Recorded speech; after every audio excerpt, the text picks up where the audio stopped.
Paris est à vous, l'émission qui donne le meilleur de la région capitale. Karine Vergnol sur BFM Business.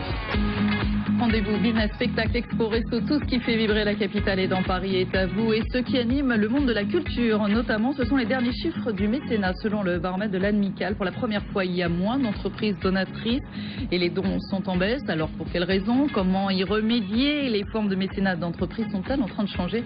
C'est ce que nous allons voir avec nos invités à Fidagen Food Duval. Bonjour.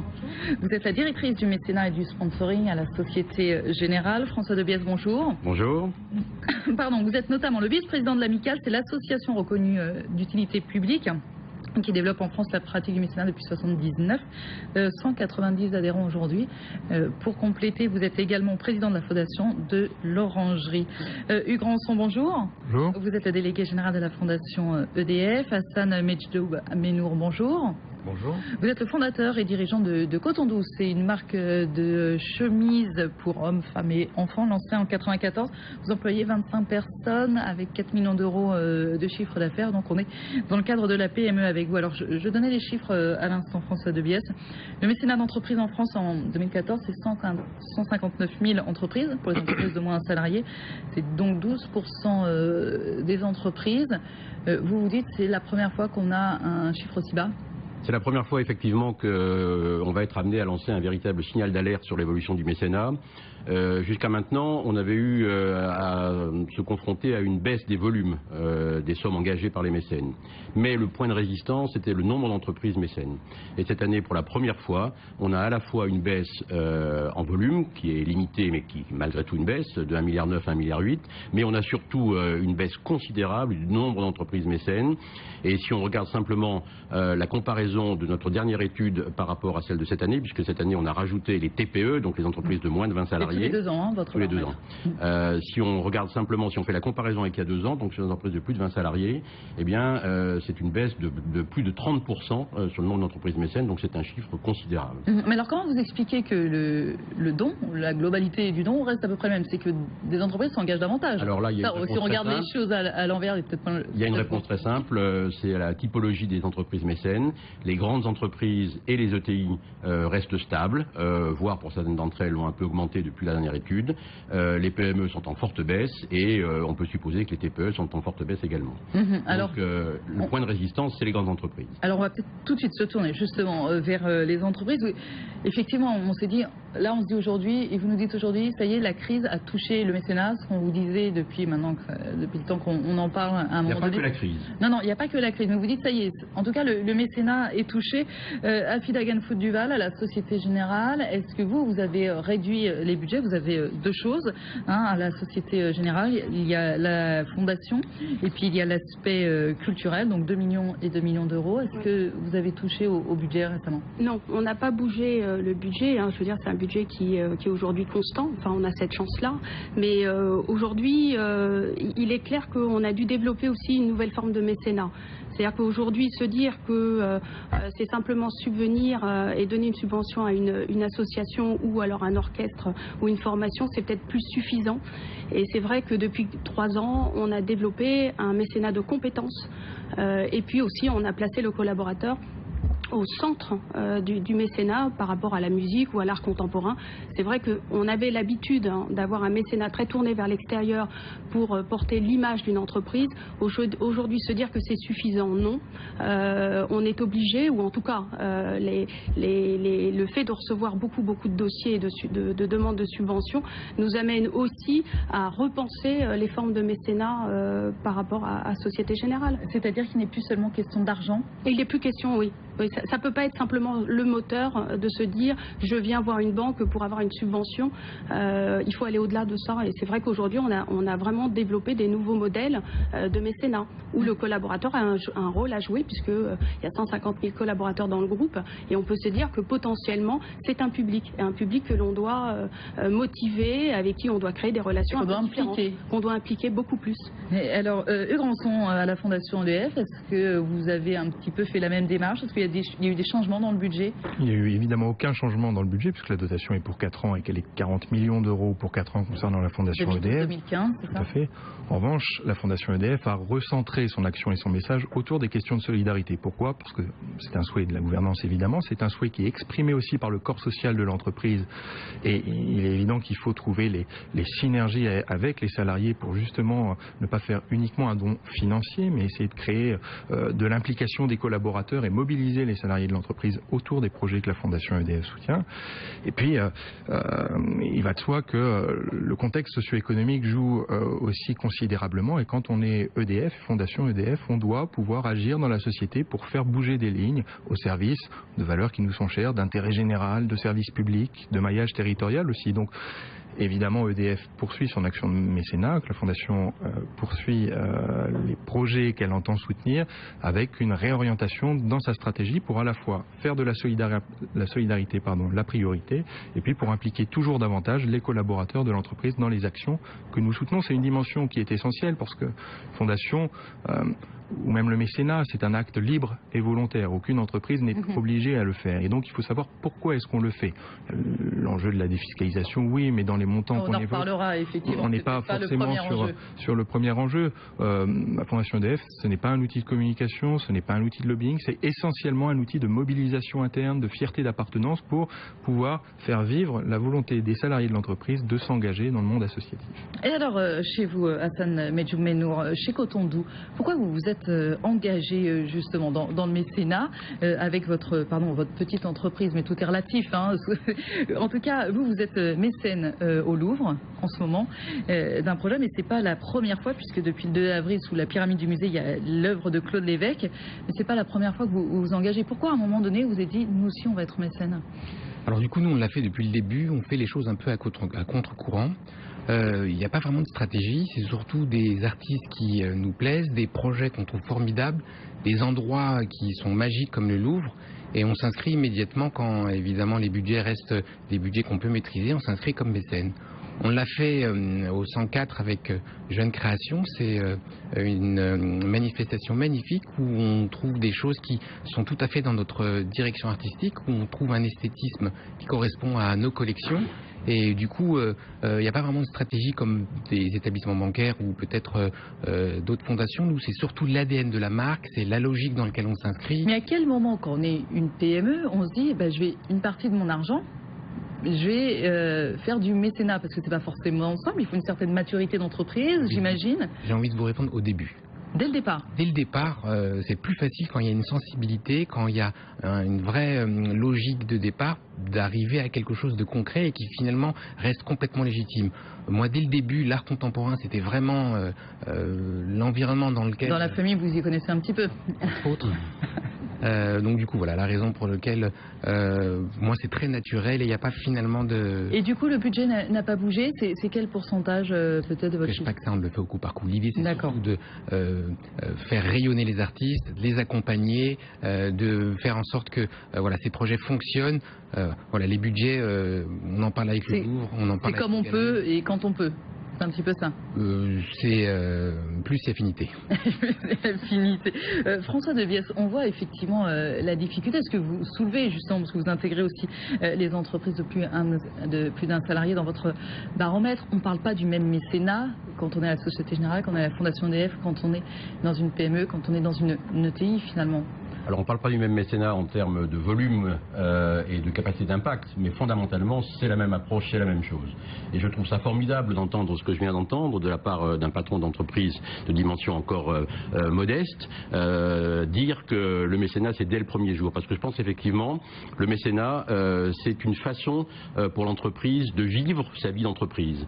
C'est un formidable levier sociétal, c'est en même temps un formidable moyen d'intégration des collaborateurs, de participation intégrée des collaborateurs à l'implication sociale de l'entreprise et donc le fait que ça fasse partie des gènes de l'entreprise depuis le départ, je trouve que c'est un point formidable. Mais c'est un petit peu un cas, c'est pas un cas général, je veux dire, parce que c'est seulement 14% des PME, 11% des TPE. Alors, c'est pas un cas général, c'est un cas qu'il faut certainement chercher à développer, puisque quand on regarde le nombre des entreprises en France, il y a un potentiel absolument formidable. Aujourd'hui, les entreprises de dimension très moyenne, très petite, sont limitées dans leur capacité de défiscalisation par le fait de ce plafond à 0,5% du chiffre d'affaires. Admical se bat pour qu'il y ait une franchise qui soit mise en œuvre par les pouvoirs publics, avec le soutien d'ailleurs du ministère de la Culture, à 10 000 €, ce qui permettrait aux toutes petites entreprises de pouvoir faire du mécénat de façon plus intensive. Mais la défiscalisation, c'est jamais le fait déclencheur. C'est une aide, c'est un moyen pour les entreprises de donner plus, mais c'est jamais le point de départ. Aujourd'hui, vous ne posez pas la question, parce que vous parliez tout à l'heure d'image d'entreprise à la Société Générale, où vous parliez d'implication finalement des collaborateurs. Vous parliez, vous, d'une aide, tout simplement, envie de soutenir la culture. En l'occurrence, est-ce qu'on sait qu'est-ce qui motive les entreprises à s'engager dans le mécénat? Quelle est la première motivation? La première motivation, c'est de trouver un moyen d'implication différent de leur métier dans l'environnement sociétal. Le point majeur, c'est ça.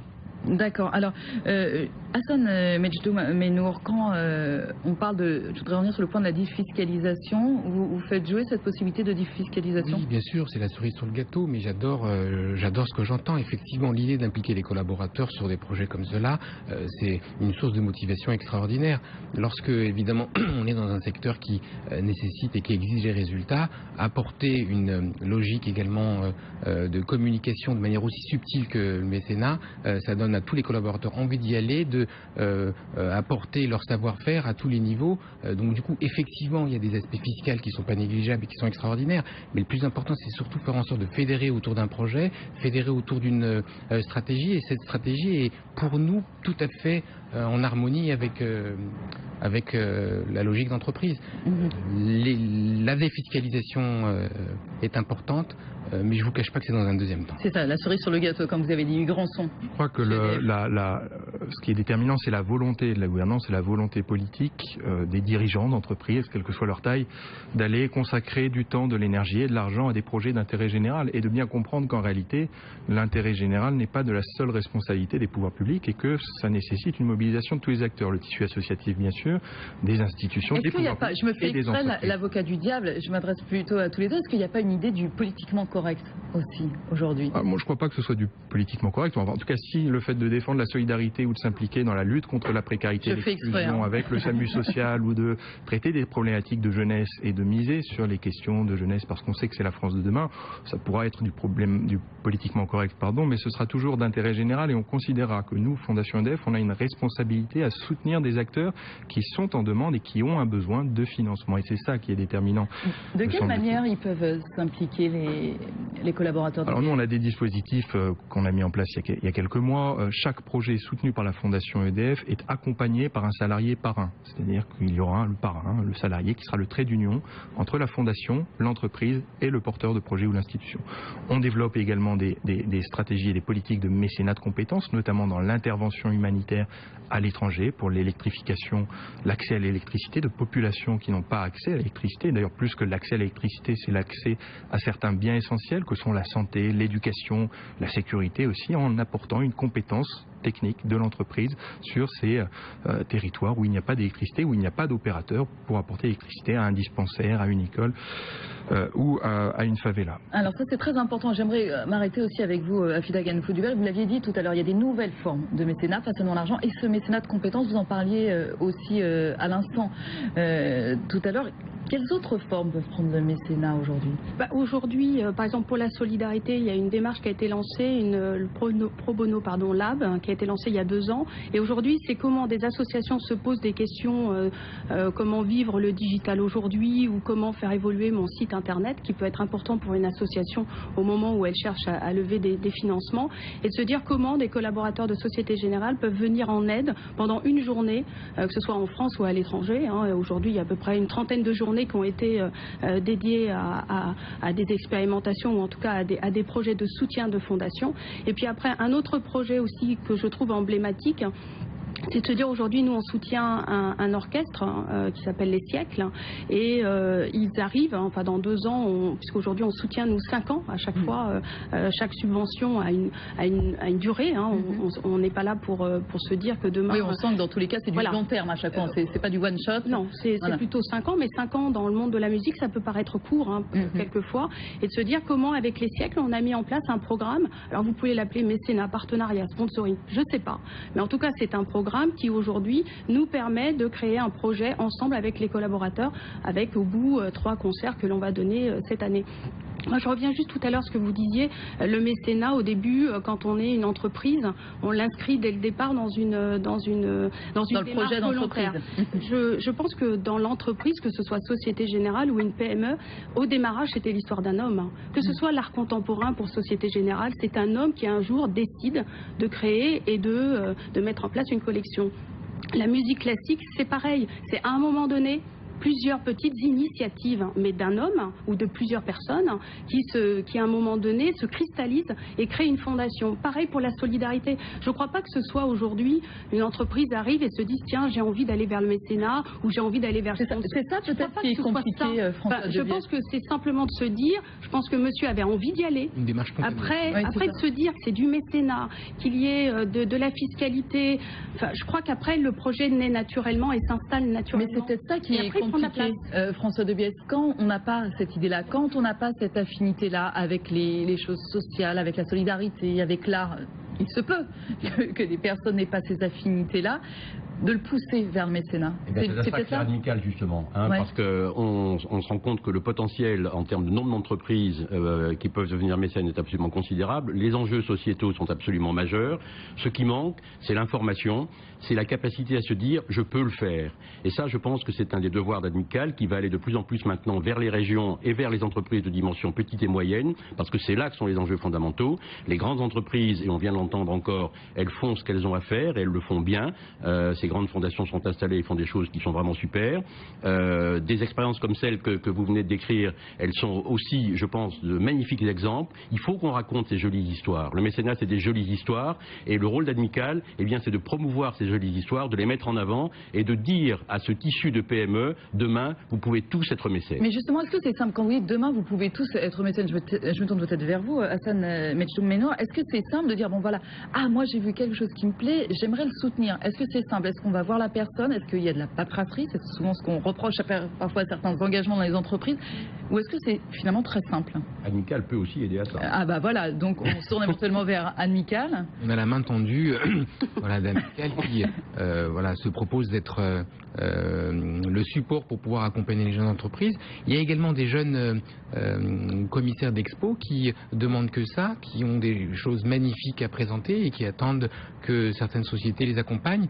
J'en connais une commissaire d'expo qui s'appelle Lorraine Husneau et qui vraiment pour ça est formidable parce qu'elle est toujours à l'origine de projets hyper intéressants, que ce soit les Biennales de Belleville, que ce soit Jeunes Créations, des projets au Galeries Lafayette, comme on a un stand là-bas qui fonctionne bien et qui avait l'occasion de me présenter l'artiste Claude Lévesque. Donc voilà, il y a ce genre d'association. Il y a plein de choses, il suffit d'ouvrir les yeux finalement, de regarder. Alors justement, la question de l'engagement, on a parlé de solidarité, on a parlé de culture, de musique.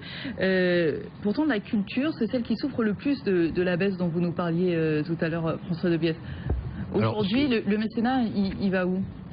C'est assez logique qu'il va vers là où il y a la plus grande urgence, c'est-à-dire vers le social. Il n'y a qu'à ouvrir les journaux tous les jours pour voir les fractures terribles qu'il y a dans notre société, pour voir les besoins qu'il y a dans le domaine de la solidarité, de l'insertion, de l'éducation, de la prise en compte de toutes les violences sociales qui existent encore aujourd'hui, même dans un pays comme le nôtre. Et donc très logiquement, le premier réflexe, c'est d'aller vers là où il y a ces premières urgences. Il y a un autre fait qui joue également contre entre guillemets la culture. C'est cette idée un peu reçue que l'État y est par nature un peu plus engagé, un peu plus garant. Mais en réalité, c'est de moins en moins vrai. Et on voit aujourd'hui que si ça résiste assez bien dans le domaine du patrimoine, les musées, etc., en revanche, dans le domaine de la création et du spectacle vivant, là, il y a un vrai problème. Donc effectivement, il y en a encore des choses à soutenir. Alors je voudrais juste terminer sur votre actualité pour les uns et les autres. Il y a beaucoup de choses chose, Société Générale, un accrochage historique de la collection pour les 150 ans, ça c'est important. On va donner peut-être le premier événement un petit peu qui va lancer, puis après il faudra suivre parce qu'il y aura pas mal de choses. Oui, hors les murs aussi, comme on dit. Oui. C'est demain. L'idée c'est de mettre de proposer un nouvel accrochage de la collection Société Générale. Et donc on attend une centaine de personnes. Et Paris et ma banlieue, ça démarre puisque tout le monde va se déplacer à la Défense. Et puis toujours des programmes à destination des enfants, puisqu'aujourd'hui on reçoit à peu près 2000 enfants au siège de la Défense pour aussi faire des visites guidées de toute votre collection, pour découvrir un petit peu la Fondation EDF, l'actualité. Il y a notamment le lancement de la 5e édition des trophées des associations. C'est une opération à laquelle on tient beaucoup et qui permet de récompenser des actions qui ont été conduites par des petites associations, des associations de taille moyenne qui irriguent le territoire national et qui travaillent en direction des jeunes. Et donc c'est des catégories de solidarité pour la lutte contre la précarité des jeunes, l'accès à la culture des jeunes, les questions de santé, de prévention de comportements à risque, évidemment l'éducation à la biodiversité ou la lutte contre les discriminations. On va récompenser des petites associations qui mènent en direction des jeunes des actions exemplaires dans ces secteurs, dans ces domaines, et j'en appelle au tissu associatif national. Il a ce tissu jusqu'à la fin du mois pour s'inscrire sur notre site internet afin de pouvoir candidater à des prix qui iront jusqu'à 30 000 € cette année. Eh bien voilà, et donc Coton Doux, on le rappelle, c'est le projet de Claude Lévesque. Entre autres, oui. Entre autres. On est très fidèles, nous, Claude Lévesque, on a la chance de l'accompagner depuis le premier jour. C'est un très gros projet, il y a un magnifique projet. Il va y avoir un deuxième volet dans le Louvre médiéval où il va investir une super aile. Il va y avoir également certainement Jeunes Créations où on va les accompagner et d'autres scoops que je vous ferai d'ici. Voilà, à suivre. François Debiès, le mot de la fin. Alors le mot de la fin, c'est que je crois que l'enjeu majeur pour le mécénat pour les années qui viennent, c'est la poursuite de sa professionnalisation. On a vu que le mécénat avait été attaqué, parfois malheureusement à des niveaux très visibles sur son efficacité. Quand on regarde le mécénat des grandes entreprises, on voit à quel point il s'est professionnalisé ces dernières années. Il y a besoin d'aller plus loin dans la capacité à accompagner, à suivre, à démontrer l'efficacité et l'impact social, comme on dit aujourd'hui, ou sociétal. Et ça, c'est un des enjeux auxquels Admical va s'attacher énormément, en même temps que la régionalisation et l'approche des PME, parce qu'à tout niveau d'entreprise, eh bien, il faut que cette professionnalisation soit prise en compte, parce que c'est comme ça que le mécénat pourra jouer pleinement son rôle de levier social. Voilà, je pense qu'on en aura peut-être convaincu quelques-uns grâce à vous. Aujourd'hui, François Debiès, vice-président d'Admical, merci beaucoup à vous. Afida Genfout-Bubal, directrice du mécénat et du sponsoring à la Société Générale, merci. Hassan Medjoub Menour, fondateur et dirigeant de Coton Doux, merci. Hugues Rançon, délégué général de la Fondation EDF. Merci beaucoup à tous les quatre. Restez avec nous. Paris est à vous continue dans un instant, juste après un nouveau journal. Paris est à vous. L'émission qui donne le meilleur de la région capitale.